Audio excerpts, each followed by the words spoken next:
সাবেক প্রধানমন্ত্রী শেখ হাসিনার মুখ্য সচিব কামাল চৌধুরী গ্রেপ্তার। তিনি হচ্ছেন কামাল আব্দুল নাসের চৌধুরী। তারপরে দেখেন গ্রেপ্তার কারা কারা হয়েছে। সাবেক যুব ও ক্রীড়া সচিব মেজবাউদ্দিনকে গ্রেপ্তার করা হয়েছে। গ্রেপ্তার হয়েছেন বসুন্ধরা গ্রুপের কোঅর্ডিনেটর আদনান। আমি তার সম্পর্কে বিস্তারিত জানি না। আদনান সম্পর্কে সকালে ডিএমপির পক্ষ থেকে বলা হচ্ছে মঙ্গলবার রাতে রাজধানীর বিভিন্ন এলাকা থেকে এই তিনজনকে গ্রেপ্তার করা হয়। তাদের গ্রেপ্তার করে ডিএমপি গোয়েন্দা বিভাগ ডিবি। গ্রেপ্তার ব্যক্তিদের বিরুদ্ধে সুনির্দিষ্ট মামলা রয়েছে, তবে কোন মামলায় তিনজনকে গ্রেপ্তার করা হয়েছে তা জানায়নি। গ্রেপ্তারের ধরন দেখে বোঝা যাচ্ছে সর্বগ্রাসী একটা অভিযান শুরু করেছে অন্তর্বর্তী সরকার। এই গ্রেপ্তারের যৌক্তিকতা কতটুকু অথবা আদৌ দরকার ছিল কিনা এটা নিয়ে আলোচনা থাকতে পারে। তবে এটা ঠিক যে এর আগের দিন দেখেছেন যে জাহাঙ্গীর আলম, যিনি হচ্ছেন স্বরাষ্ট্র সচিব ছিলেন, আবার ওই আমিডামি নির্বাচনের সময় সচিব ছিলেন নির্বাচন কমিশনে, তাকে গ্রেপ্তার করা হয়েছে। এদের গ্রেপ্তার এবং এদের বিচার একটা জরুরি। বাংলাদেশে যদি শেখ হাসিনার শাসনামলকে যদি স্বৈর শাসন হিসাবে চিহ্নিত করা হয়, তাহলে শেখ হাসিনা হচ্ছে স্বৈর শাসক। একজন স্বৈর শাসক শুধুমাত্র তার দলের উপর নির্ভর করে কিন্তু ক্ষমতায় থাকতে পারে না। তাকে সাপোর্ট করে নানান অর্গান, অর্থাৎ ওই ক্ষমতার যে বলয়, রাষ্ট্রের বিভিন্ন ক্ষমতার বলয়, তারা সাপোর্ট করেছে। তার মধ্যে বিচারপতি, তার মধ্যে প্রশাসন, পুলিশ, সেনাবাহিনী, তারা আছে। এদের সহায়তায় একটা স্বৈরশাসন গড়ে তুলেছিল, একটা চক্র গড়ে তুলেছিল। এবং এই কামাল চৌধুরী, মুখ্য সচিব আব্দুল নাসের চৌধুরী, কামাল আব্দুল নাসের চৌধুরী, তিনি আবার কবিও। এই কবি, এই প্রশাসনের সুশিক্ষিত মানুষগুলো, এরা আসলে স্বৈরশাসনের দোসর। এবং বলা যায় যে শেখ হাসিনার এই দুঃশাসন দীর্ঘায়িত হইতো না এরা যদি মুখ ফিরায় নিত, এরা যদি হাত গোটায় নিত। কিন্তু না, তারা মানে তাদের সর্বোচ্চটা উজাড় করে দিয়ে চেষ্টা করেছে শেখ হাসিনাকে রক্ষা করে তারা তাদের নিজের আখের গোছানোর জন্য।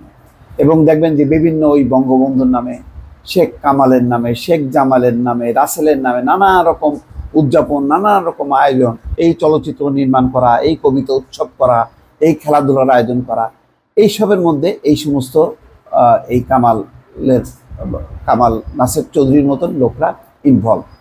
তারা এগুলিকে খুশি করতো এবং এইগুলিকে কুমন্ত্রণা দিত শেখ হাসিনাকে, যে এই শেখ হাসিনা এই শাসনামল, তার একদল সাংবাদিক আছে, একদল বুদ্ধিজীবী আছে, একদল আমলা আছে, একদল পুলিশ আছে, একদল সেনাবাহিনীর অফিসার আছে, সব আছে।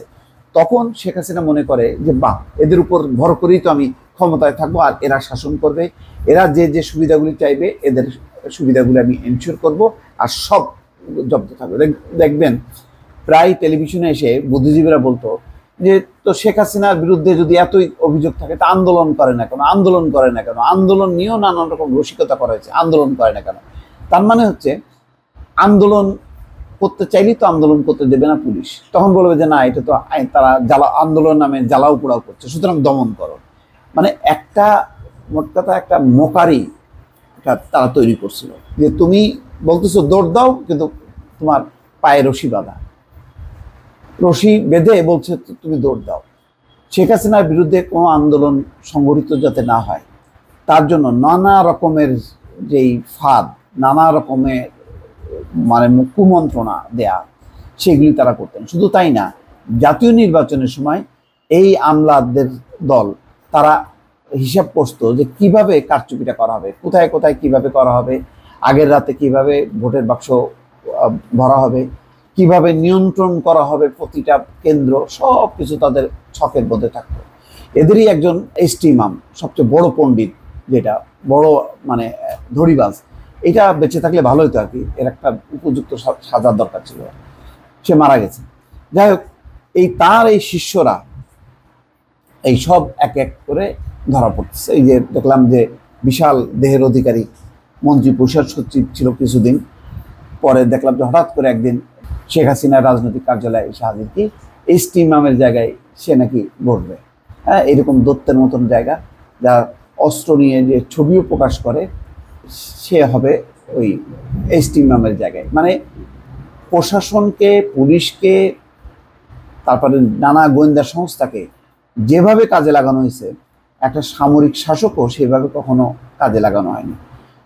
মানে কখনো তারা যেভাবে একটা সামরিক জান্তাকে টিকায় রাখার জন্য তখন সমস্ত রাষ্ট্রের অর্গানগুলো যেভাবে কাজ করেছে বিগত 15 বছরে, শেখ হাসিনাকে টিকায় রাখার জন্য ঠিক সেভাবে কাজ করেছে। এবং এদেরই হচ্ছে দোসর ছিল এই কামাল চৌধুরীর মতন লোকরা। এদের আবার কবি পরিচয়ও আছে। যাই হোক, এদের মানে গ্রেপ্তার করা, এদের বিচার করা খুবই জরুরি। দর্শক ভালো থাকবেন, আল্লাহ হাফেজ।